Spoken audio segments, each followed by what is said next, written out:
I went to Haverford College in Pennsylvania, and I ended up exploring the arts there, but I didn't have a good connection with any of the faculty. A very small school, only about 900 kids.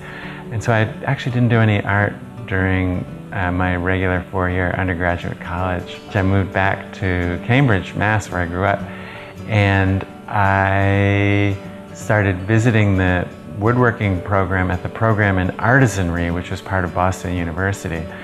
And I had a friend who was in that program, Mitch Ryerson, who's quite a well-known furniture maker. I think that was really the reason I started going over there. I was curious about the program, but he was in the program. And so I ended up going back to school again after being out, I think, for a year, and concentrating on furniture making.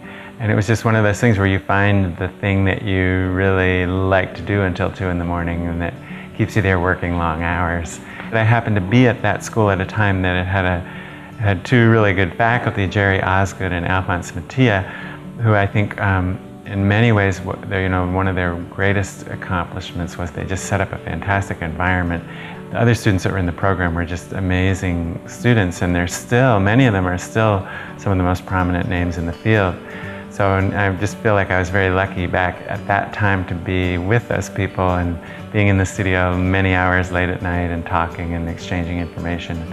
So, I mean, Alphonse and Jerry probably wouldn't like to hear this, but I think in many ways you learn more from your fellow students, and who your fellow students are is very, very important. After I graduated from school at Boston University, I joined a woodworking shop in the Central Square neighborhood in Cambridge. And I did about half jobs where I took on any sort of job to make money, whether it was kitchens or built-ins. And the other half of the time I reserved for doing my own work. And I started to do some teaching by doing sabbatical replacements for friends of mine. And I realized I liked teaching, and I wanted to make that a part of the mixture of what I do. 10 years after I got my first woodworking degree, I ended up going back to graduate school it was actually the same program that I'd gone to before, which was the program in artisanry at Boston University. But Boston University gave up on the program, and the whole program moved to what became the University of Massachusetts, North Dartmouth. So I went back to the same program, the same equipment, the same workbenches, just in a different facility in a different town. And unfortunately, partway through my MFA degree, I got offered some other jobs, and so I ended up moving to California to teach at the California College of the Arts. And then I was offered the job at the University of Wisconsin, but they said to me, we'll hire you, but you won't succeed here in the long run unless you're able to finish your MFA. I was teaching here at the University of Wisconsin, where I still teach, but then I was also making my own MFA exhibition work and driving it out to Massachusetts, renting a little U-Haul truck and driving it out to Massachusetts and meeting with my committee. One of the things that's been the most important to me, that's made me the most happy about my situation and my affiliation with the University of Wisconsin Art Department, is that it really is an art department, and it sees itself as a fine arts department, and it sees all the what are traditionally called the craft media as part of the art endeavor, so that we don't really have any area that we call the crafts, but we have very, very strong programs in metals and ceramics and wood and glass.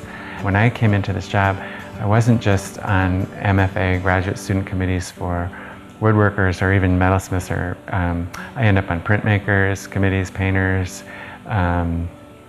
everything. And that probably is one of the things that's kept me really excited about being a maker, because it's been a real challenge for me to learn how to talk about that work. I work with a lot of materials, but wood is the material I probably understand the best, and I sort of speak wood and I understand it and I can get it to do what I want. And then you can move on to what is more important, which I think is really the sort of concepts and the ideas and how you bring that into your work and what is your work about. And in many ways, I think once you become good, craft should disappear and become a non-issue. Furniture sort of keys from human scale, and so it has a sort of standard parameters that it exists within. And a lot of my work that is functional or semi-functional or dysfunctional for a purpose keys off that human scale, but I've also found that because people know what furniture is in their mind, they know what a chair, everybody knows what a chair is, a desk is. People bring a very solid set of expectations to furniture, And that is something that can be played with or undermined or turned inside out.